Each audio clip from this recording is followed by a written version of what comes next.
আসসালামু আলাইকুম। আমি আজকে একটা করলার ভর্তার রেসিপি লিয়ে আইছি। ভাত খাওয়ার লিগা হঠাৎ করে মনে হইলো যে একটু ভর্তা খাই।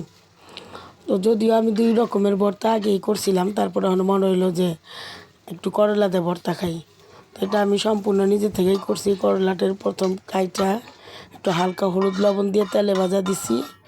লগে দিছি একটু পেঁয়াজ কুচায়া, রসুন দিছি আর শুকনা মরিচ, কাঁচা মরিচ দিছি। দিয়া সুন্দর কইরা ভাজা ভাজা কইরা লিচ্ছি। অহন আমি এই যে মাইখা লিতাছি। লবণ দিয়া মরিচগুলার আগে সুন্দর কইরা ডইলা লিমু। তারপরে কাঁচা মরিচগুলোও সুন্দর করে ডইলা লিমু। এটা কিন্তু জাল হইলো খাইতে জব্বর মজা। আমি আজকা প্রথমে খাইতাছি করলা ভাজি এইভাবে। আরেক করলা ভাজি এর আগে খাইছি, অবশ্য অন্যভাবে বানাইছি, কিন্তু আজকে একদম অন্য একটা নিজস্বতা দিয়া করলা ভাজিটা আমি করলাম।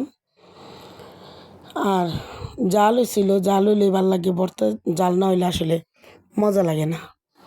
একটু জাল হইব, হ্যাঁ, ভর্তা খাওয়ার সময় খাওয়া একটু কষ্ট হইব, জালটা জিভের মধ্যে লাগবো, তাহলে টেস্টটা ভালো পাচ্ছে। তো আমি বেশি করে সরিষার তেল দিয়ে দিছি, সুন্দর করে মাখায় লিমু।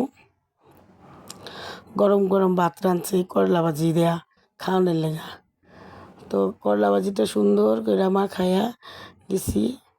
আর রসুন একটু কোয়া কোয়া রাখছি, যে ওইটা খালি আমি চাপ দিয়া দিয়া একটু ভাঙ্গা ভাঙ্গা করতেছি, পুরা মাখামো না, কারণ রসুনগুলা নরম হয়ে গেছে গা।